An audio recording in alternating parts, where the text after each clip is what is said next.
Ce n'est pas pour rien qu'il est surnommé le Rodin du chocolat. Patrick Roger aime tellement cette matière qu'il la sculpte jour et nuit, dans des dimensions qui dépassent l'entendement. Elle fait 3,30 m par 3,50 m. Ça fait 40 mètres carrés de développé. Et quand on a la chance de pouvoir toucher, c'est d'une telle sensibilité, on a une telle émotion. Rodin ou Brancusi, Giacometti, ils employaient du plâtre. Moi, mon médium, c'est le chocolat. En plus de le caresser, il le mange. C'est même son alimentation principale. Tout à l'heure, je leur disais entre pas loin de 5000 calories en chocolat par jour. 5-6 000. Les pastilles d'hier matin, je regarde l'étiquette, 300 grammes. Putain, j'avais bouffé 2 pots. Ça va pas du tout. Aujourd'hui, Patrick Roger, l'homme chocolat, a décidé de faire une collection de Pâques à la hauteur de sa fantaisie. Il l'a nommée « Ça va piquer ». Cette année, Pâques, c'est entre les présidentielles. On sait qu'on va passer à la casserole, on va se faire mettre. C'est une cata. Sous cette thématique plutôt osée, il a créé des cibles bleu, blanc, rouge en chocolat, mais aussi une poule, dans une fâcheuse posture. J'aimais bien cette idée de French Cancan, un truc dans le genre là. Vous savez, quand la revue, on fait voir la croupe, exactement comme les poules. Là. Puis comme je sais que les élections, bon, c'est quand même un sac de nœuds l'histoire, c'est plutôt marrant. Ces hérissons, ces poussins, ces œufs sont taillés avec autant de délicatesse que ces sculptures. Sauf qu'il doit en sortir 50 000 pour Pâques. Il faut avoir une discipline absolument de guerre pour... et je peux me fâcher pour 1 euro. On n'a pas le droit de tricher avec le goût. Ça me met dans des états... Les 3 semaines avant Pâques s'annoncent explosives. Comme pour tous les chocolatiers, c'est une période où il ne faut pas se rater. C'est à Pâques que les chocolatiers font presque la moitié de leur chiffre d'affaires de l'année. En une semaine, les Français engloutissent 15 000 tonnes de chocolat. Chaque famille s'en offre au moins pour 1 kilo. J'ai jamais mangé autant de chocolat qu'à l'heure actuelle. Je ne sais pas si c'est le Covid, je pense que c'est bon pour le moral. Pour chacun, il s'agit donc de se distinguer et de créer des collections qui vont donner envie de les dévorer. Mais le chocolat est un mélange si fragile que le moindre faux pas... Vite, il faut y aller, il faut y aller. Ouh, ça n'a pas bien marché ça. Ou température trop élevée... Si c'est trop cuit, c'est foutu. ...peut mettre toute une production en péril. Nous avons suivi les préparatifs de 4 artisans, des maîtres chocolatiers dont on s'arrache les créations dans l'univers du luxe. On essaye de faire un peu aussi rêver, quoi. Aux nouvelles stars sur le marché. C'est comme Gepetto, il donne vie à une marionnette un peu. On crée des personnages qui vont dans des familles, qui vont chez des gens, leur égayer leur week-end de Pâques. Des artistes qui ont fait de leur chocolat de la matière à rêve. Pour certains, le chocolat est une gourmandise qui se déguste aux premières lueurs du jour. Romuald Sadoine est de ceux-là. Allez, c'est parti. Diplômé en management, ce fou de voyage tombe amoureux du chocolat en Australie. Il décide alors d'en faire son métier. De retour en France en 2019, la crise sanitaire lui donne des idées. Il sera chocolatier, mais dans une chocolaterie ambulante. Salut Lolo, t'es papy? Ça y est, félicitations papy. C'est cool, une petite fille ou un petit gars? Un petit garçon. Originaire de Bois-le-Roi, à 50 km au sud de Paris, il écume depuis 1 an les marchés de sa région. Tac, c'est parti. Et à une quinzaine de jours des fêtes de Pâques, il soigne particulièrement sa mise en place. C'est vraiment la première sortie des œufs là, cette année-là. Pour cette année. Donc c'est que du plaisir là. Ouais. Maintenant c'est un peu de stress aussi. Est-ce qu'on va tout vendre? C'est ça aussi. C'est là où on joue très gros quoi. Pourtant, sur ce marché, Romuald joue à domicile. C'est l'enfant du pays, tout le monde le connaît. Et il connaît tout le monde. Ah, pas de citron ce matin. Alors friture, combien j'en mets Francis? C'est combien ça? 4,50. Alors 30,20 € s'il te plaît. Voilà, Chabi. Oscar, tiens-moi Oscar. Ça va? Ça va et toi? Mais voilà mamie. Pourquoi vous venez en fait ici? Si sa femme elle écoute pas, il sort avec ma fille avant. Ma femme elle vient juste d'arriver. Oh merde, oh. Sa femme, Sophie, est l'ancienne chef pâtissière du Café de la Paix à Paris. Elle a tout quitté pour travailler avec son mari. Ça va vraiment? Ça va et toi? Ouais, ça va. Ils ont une petite fille, Rose, 10 mois. Toujours à ces moments-là qu'on tombe sur les petites phrases. Bon, bah, moi ça me fait plus marrer, hein, parce que c'est sûr qu'il forcément il en a vécu des choses ici. Hein. Mais en cette saison, ce que Romuald préfère chez ses clientes, c'est quand elles passent commande. Super. Bon garni, hein, comme... Ok, autre chose? Oui, tu as acheté mes chocolats de Pâques. Dis-moi. Je voudrais un lapin, Ouais. et, donc au chocolat au lait, et 10 œufs, des petits, je pense. 10 petits? Ouais, après, Ouais. Peut-être pas forcément aujourd'hui, hein, je Ouais, pense qu'il est mais plus je pratique pour te toi. prends ta commande et puis je te les emmène. Ouais. Pâques, c'est toujours le stress dans le sens où... merci. Merci beaucoup. Merci, vous aussi. Où on fait beaucoup de stock. C'est le calme avant la tempête et en fait, on vend la plupart du stock le dernier week-end ou le jour de Pâques, le dimanche de Pâques. Au revoir, merci. Donc c'est toujours un peu stressant d'avoir autant de stock parce que c'est quand même de la trésorerie qui dort. Donc quand les commandes arrivent, on est content, ouais, tout à fait. Ouais. Ça va? Chicasse, hein, vous en reprenez un autre, je le refondrai, je leur ferai autre chose. Hein. Ça, Une insouciance que d'autres ne peuvent pas se permettre. Paris, juste en face de la Tour Eiffel. Au palace Le Shangri-La, Maxence Barbeau est sur le pied de guerre. Alors là, c'est les moules pour l'œuf de Pâques. Et on a reçu donc la livraison pour pouvoir confectionner l'œuf. On peut toujours avoir des petites surprises sur les moules, s'il n'y a pas eu de défaut, si tout est en ordre. Et puis c'est surtout que derrière, il y a une deadline à respecter, quoi. Le fait d'être chef pâtissier d'un palace l'oblige chaque année à rivaliser d'imagination. Cela fait 8 mois maintenant que le jeune homme travaille sur son œuvre de Pâques. Un œuf géant, en forme d'écorce, aux multiples couches de pistaches, caramel et noisettes. Pour cette pièce, Maxence a fait créer un moule sur mesure. Et c'est là que les ennuis ont commencé, car tous les moules jusqu'à présent ont cassé l'œuf. Ça me semble mieux. Hein. Ça me semble beaucoup mieux. On est à 2 semaines de Pâques. Il mise tout sur ceux qu'il vient de recevoir. En fait, la première version, on sentait qu'il y avait une résistance sur ce moule. Ça faisait de la casse, quoi, vraiment, sur les tests. Et puis même pour la production, c'était pas possible, c'était trop risqué. Hein, donc là, on a vraiment une souplesse qui est beaucoup mieux. Et puis, de toute façon, on le verra sur le démoulage. Hein. Je suis confiant, mais on n'est jamais à l'abri d'un petit couac. Chaque petite alcôve à l'intérieur de l'écorce est différente. Chaque œuf sera donc unique. Donc là, je vais bien dans les coins, là, pour que les écorces, hop. Et ensuite, je retourne. Et après, là, je vais compter à peu près 20 fois. Comme ça, j'ai à peu près le même nombre de tapotements par œuf. Et qu'après, on est quasiment sur le même grammage. En cas de casse, le chocolat est perdu. Maxence ne peut pas le refondre, car son œuf est garni d'une multitude de couches, toutes plus gourmandes les unes que les autres. Donc là, je répartis bien. Donc c'est praliné pur pistache, comme ça, il y a 60% de fruits. Et après, on a un petit peu de chocolat au lait dedans. Donc là, une fois que ça c'est fait, je vais venir parsemer de nos belles pistaches qui sont légèrement torréfiées. Et là, je vais venir en fait les fixer. Ça, c'est pour une moitié de coque. L'autre coque est remplie de noisettes. Là, je viens juste faire des petites coulures de caramel onctueux pour que derrière, quand on va casser un petit peu, ça on est un petit peu partout en soi, comme la sève qui vient de couler de l'écorce.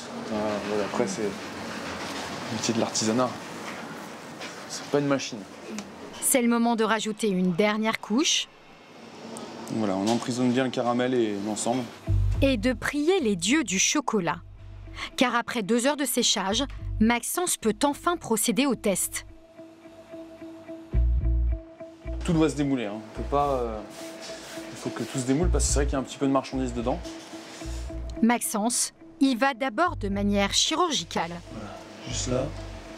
Et après, je vais le retourner et puis là, on va voir si ça se démoule correctement. L'opération est fastidieuse. Donc là, je l'accompagne. Là, je reprends là, je mets là.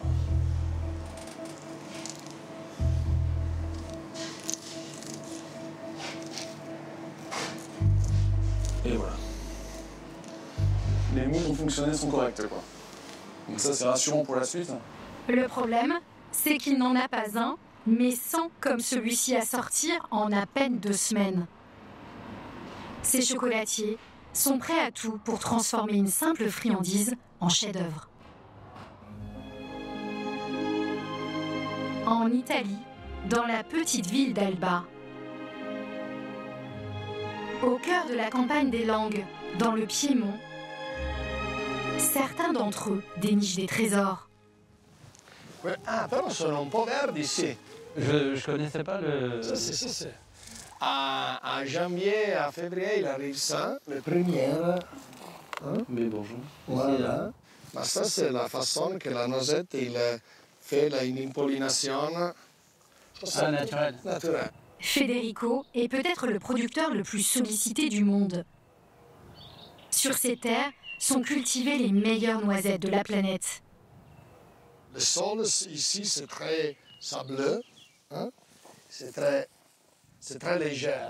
C'est parfait parce que la noisette a besoin d'une seule très légère parce que les racines, c'est pas fort. La noisette, c'est très petit. Très petit. C'est pour cette raison que Pascal Caffet, maître chocolatier, meilleur ouvrier de France, vient se fournir ici tous les ans. Bien commun. Les noisettes de Federico, une fois torréfiées, permettent de fabriquer du nougat de grand luxe, un des plus réputés et des plus chers au monde. On a beaucoup de goût de noisettes. Hein. C'est vraiment très bon. Pascal Caffet, lui, en fait un praliné d'exception. À une époque où la mode est au chocolat noir, il ne jure que par le praliné à l'ancienne. Il y a d'autres noisettes, mais en termes de goût, ça n'a rien à voir. J'ai déjà fait les essais d'utiliser d'autres noisettes. On les a torréfiées, on les a comparées, on a fait le praliné. Et le praliné a un autre goût. C'est cuit parfaitement à cœur. À la tête de 15 boutiques en France et en Italie, le chocolatier a besoin de 20 à 30 tonnes de noisettes par an. C'est petit noisette. Oui. Pour faire le bon praliné. Et chez lui, préparer le praliné, cela implique tout un cérémonial.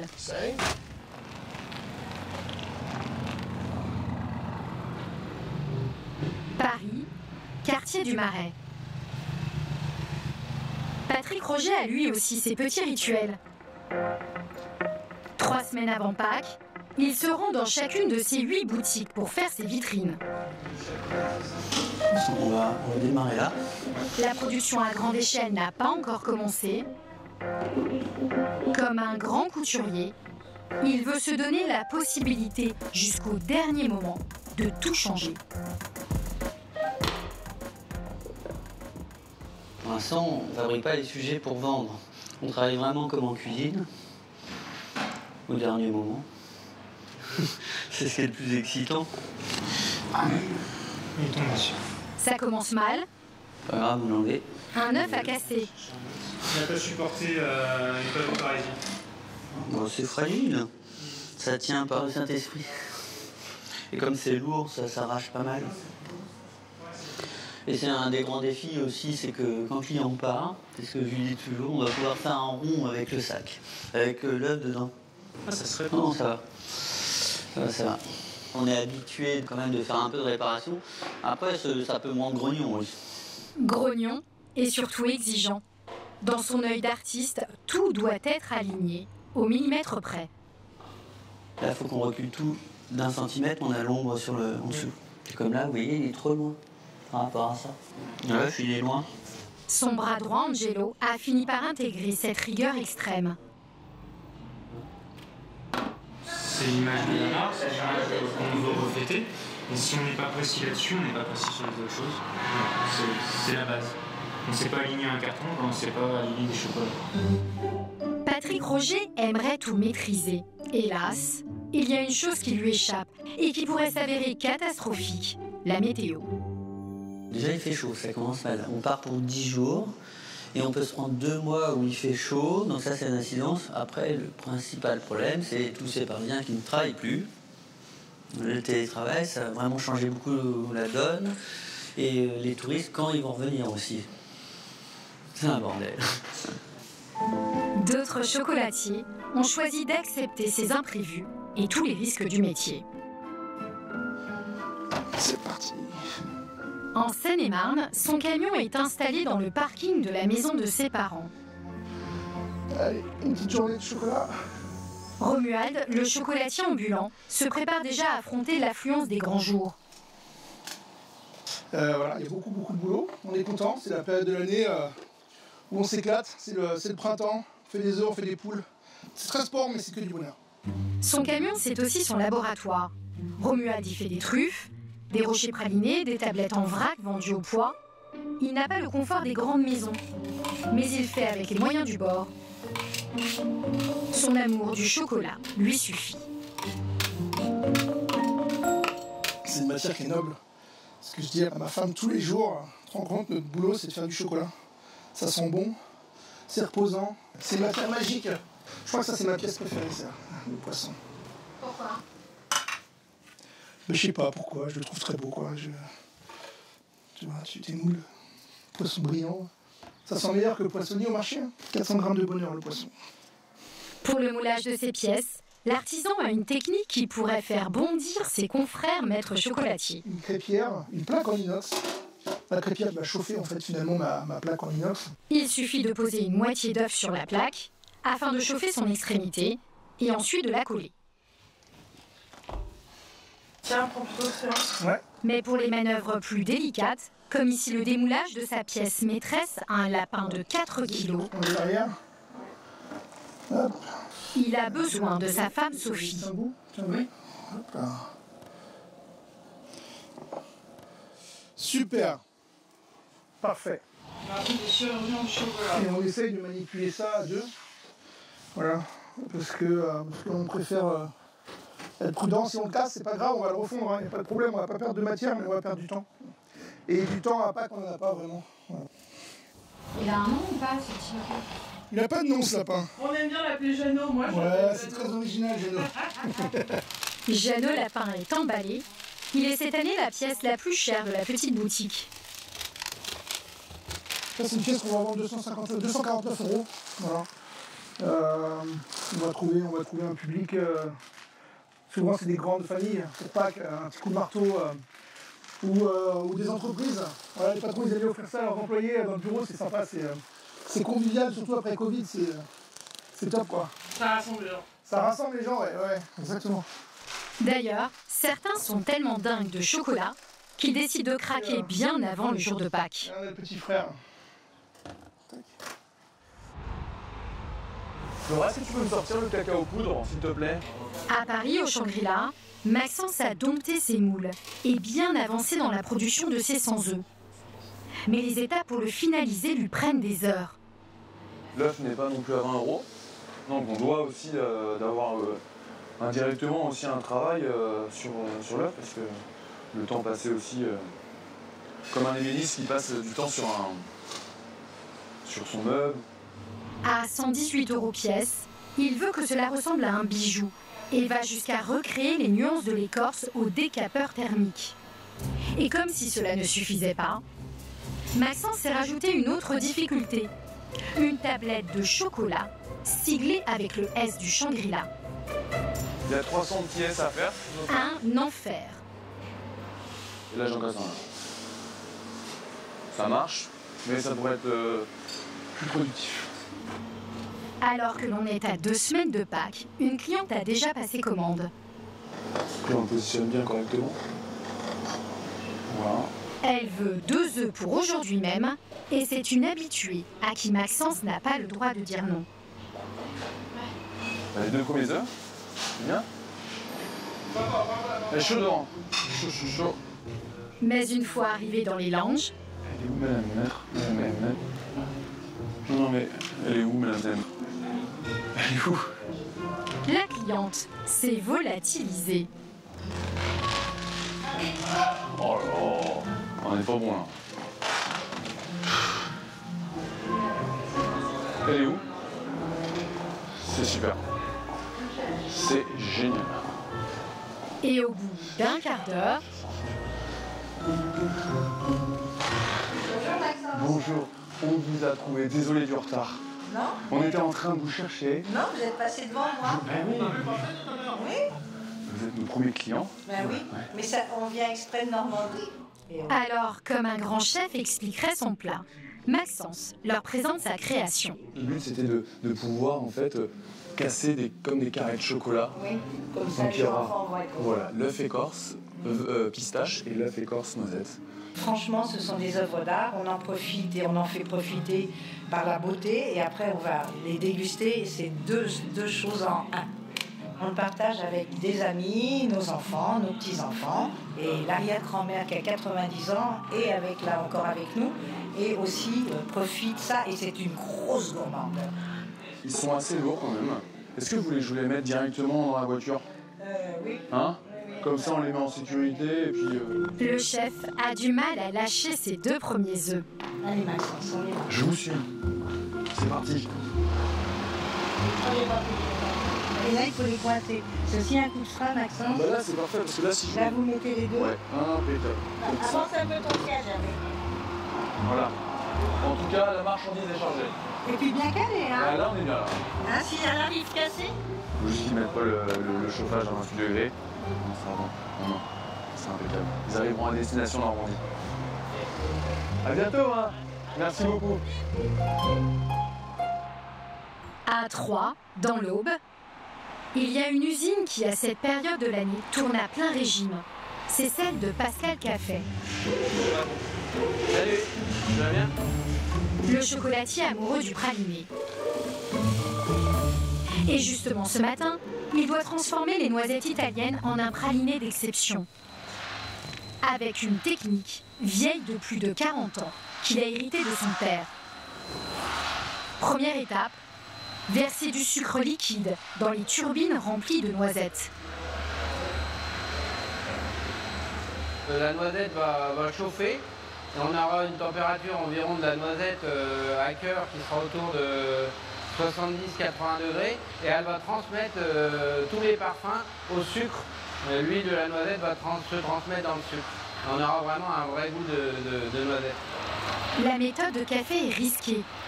Pour atteindre la torréfaction qui fait sa réputation, ces équipes doivent sortir les noisettes à la toute dernière seconde.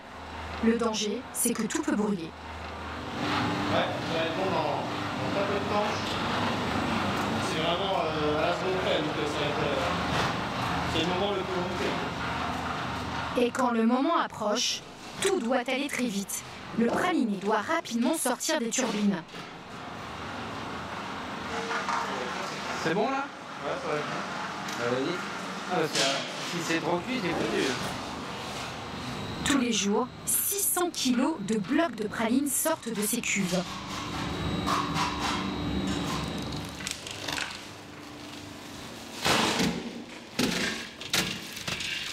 Et leur transformation n'est pas terminée. On va broyer une pralinée. Donc en fait, c'est comme un gros Thermomix. Au bout de quelques minutes, voici le résultat. Un liquide extrêmement gourmand, son or brun. Et alors qu'il lance à fond sa production, d'autres, au contraire, ont décidé de freiner des 4 fers. Et eux, ils n'ont rien branlé. C'est le cas de Patrick Roger. Envoyez voir Angelo là, hein? C'est le bordel. Non mais ça me rend dingue. Alors que la fabrication tourne à plein régime, Patrick aimerait que rien ne sorte. Pour lui, produire Pâques à l'avance est une abomination. C'est 50 000 sujets, on doit fabriquer le plus tard possible. Les chocolats sont ultra fragiles, thermosensibles. À partir de 22 degrés, ça commence à bouger. Et notre métier, c'est ça. Donc ce matin, je suis très agacé. Faut gérer très très fort, quoi. Dans son monde idéal, Patrick voudrait sortir ses chocolats non pas 2 semaines, mais 2 jours avant Pâques, pour qu'ils soient le plus frais possible. Puis on voit ton assiette au dernier moment. Il faut le meilleur. Tu peux pas être le meilleur au monde et puis tout simplement par les périmètres extérieurs, te laisser fourvoyer. Le chocolat, ça se conserve? Dans votre idée, mais pas chez nous.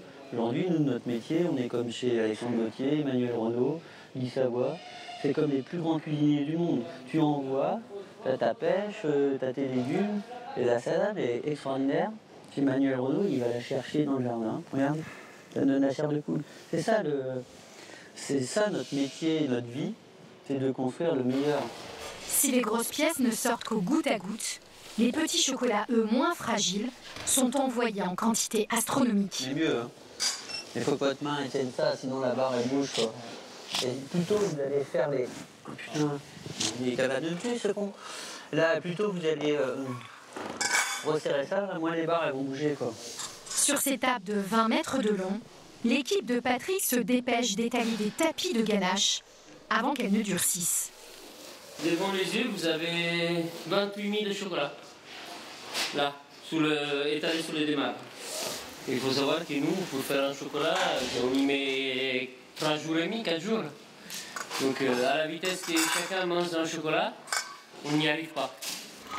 2 millions de ces petits chocolats seront vendus à Pâques, sans compter les personnages que Patrick devra bientôt se résoudre à lancer.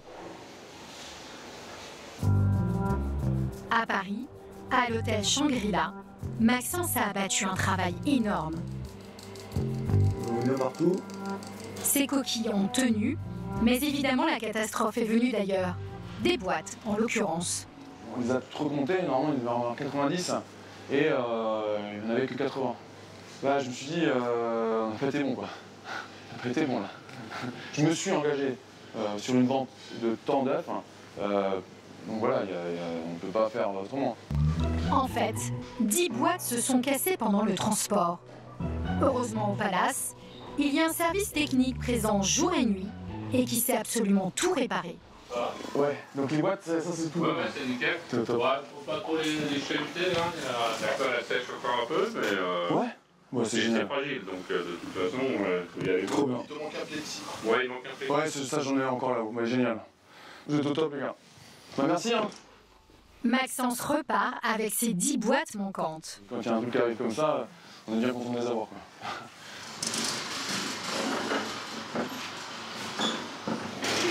Quelque chose que je reprenne l'année prochaine, ces boîtes? On les fera différemment. La boîte sera plus simple, je pense, sur les boîtes qui prendront un peu moins de place. Maxence, à cause de ces boîtes, a dû s'étaler dans la moitié des sous-sols du Palace. Maintenant, il faut s'assurer que le compte est bon. 60 ici. 60 au total, parce qu'en fait j'en ai rajouté aussi là. Oui, mais 60 plus, tu comptes là. 92. Parfait. Le jeune chef est soulagé. Il n'en peut plus de ces œufs envahissants. Mais la galère est loin d'être terminée.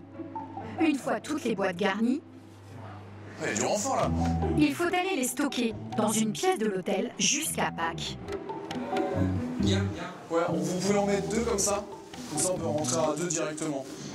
Même les ascenseurs feutrés du Palace ne sont pas prévus pour de telles cargaisons. 0, là, ouais. Génial.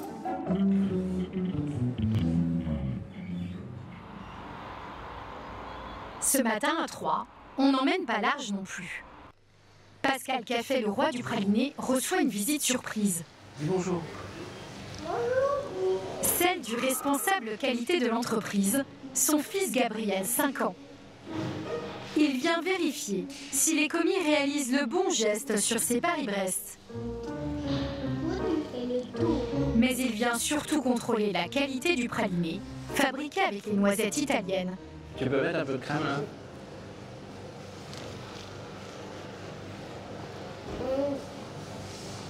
Ce matin, Gabriel va même vérifier au hasard quelques échantillons de la production du jour, comme ces pièces en chocolat noir,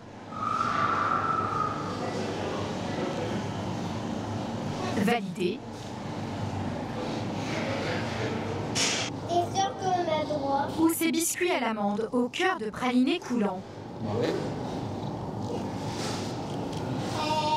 Validé aussi. C'est le four là. Enfin, il insiste pour contrôler les dernières productions en cours de cuisson pour les fêtes de Pâques. Là on a les éclairs. Là c'est les tartelettes. Et là c'est les éclairs. Attention c'est chaud.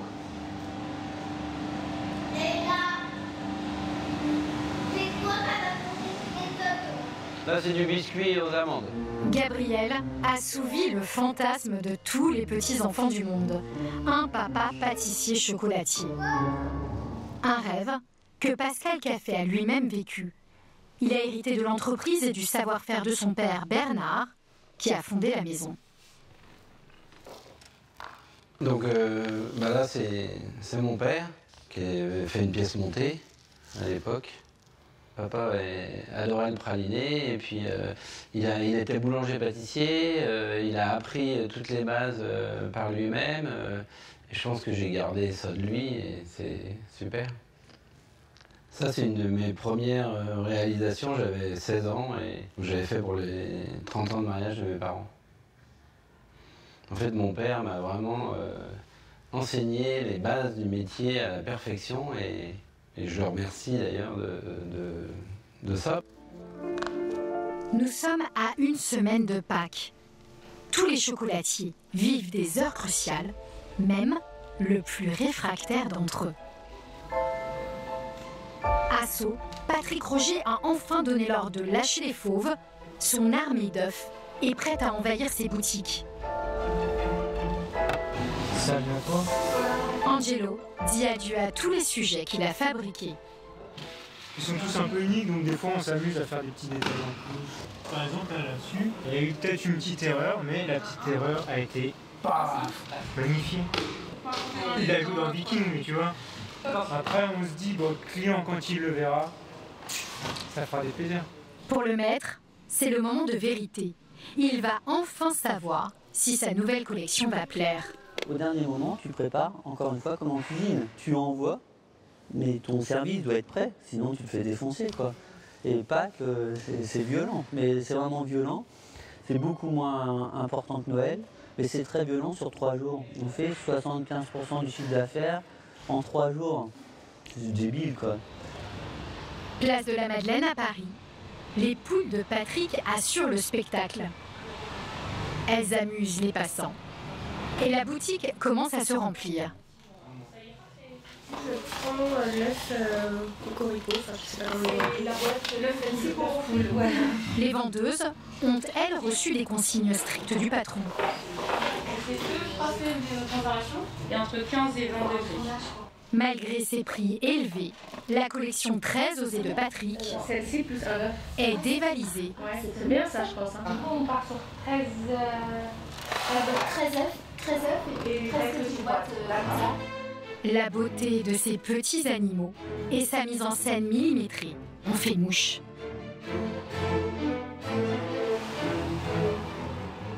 Oui, c'est bien. Peut-être on peut le tourner encore un peu. Au Shangri-La aussi, il s'agit de donner envie aux clients du palace de commander les œufs géants. Maxence a décidé de faire une opération gourmandise dans le lobby de l'hôtel avec l'aide d'Emma, la fleuriste. Tu veux voir tout? Oui. Elles sont assez résistantes, donc c'est bien, ça se courbe pas. On les met dans l'arbre, comme si elle allait les cueillir dans l'arbre comme ça. Ces branches de cerisier vont devenir un gigantesque arbre à chocolat, même si les tablettes sont un peu lourdes. Sur certaines, je vais peut-être pas prendre le risque, quoi. On verra. Autour des œufs d'être installés. Ouais, c'est bien, ça prend forme. C'est vrai qu'avec les fleurs et tout, c'est... puis déjà, les fleurs naturelles comme ça, c'est magnifique. Vous l'imaginez comme ça? Dans l'ensemble, c'est à peu près ça que j'imaginais. Mais soudain, Maxence se rend compte que ces chocolats se retrouvent très très exposés à toutes les bouches. On va mettre une petite pancarte, ne pas toucher. On a quelques roues de secours, mais bon, le but étant que tout reste intact. Alors, on va mettre une branche de cerisier ici. Ouais. Tout neuf. Bah top, hein. Joli, hein. Ouais, c'est cool. Bon, maintenant, il faut faire attention aux personnes qui veulent manger le chocolat. Ça, c'est encore autre chose. Je suis appelé direct à la sécurité. Les 3/4 des centeux sont déjà réservés pour Pâques. Maxence va les couver comme un papa poule jusqu'au jour J.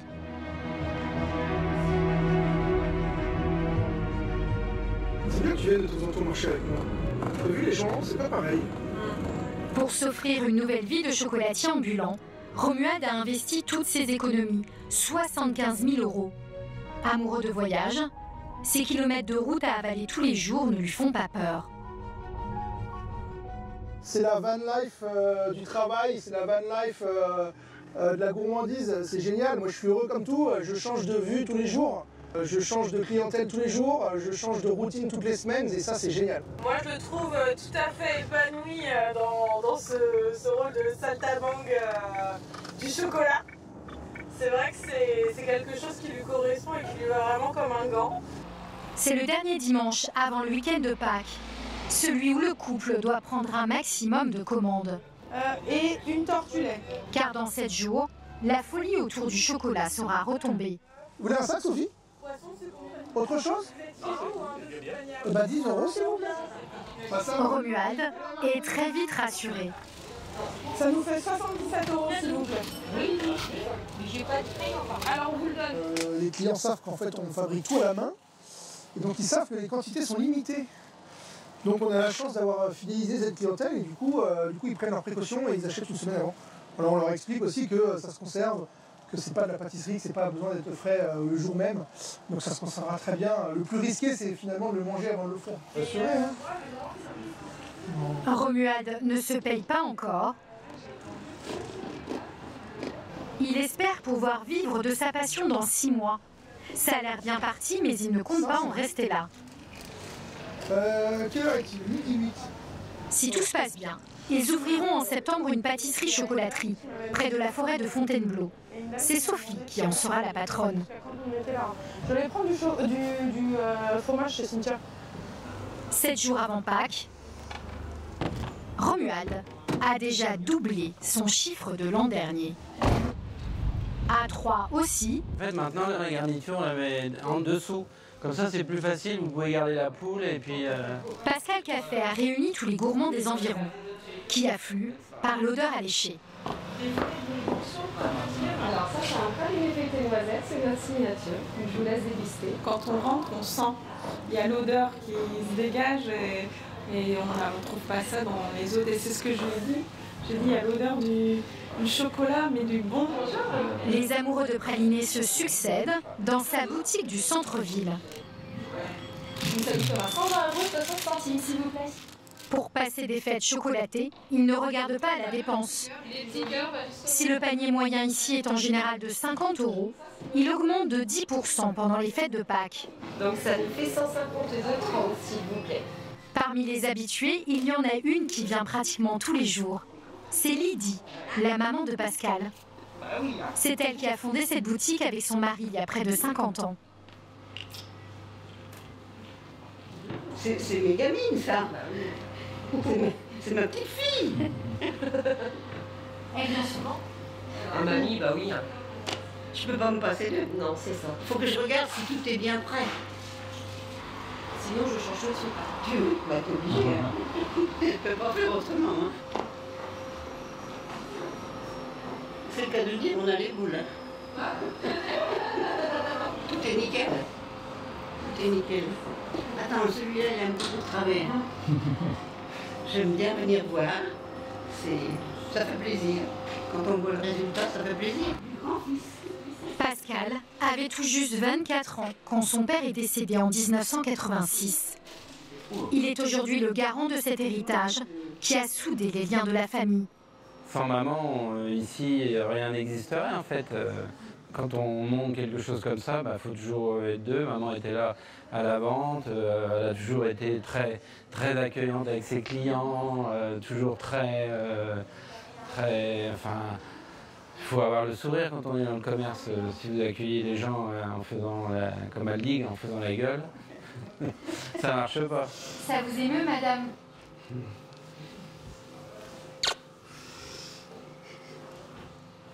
Là, c'est important.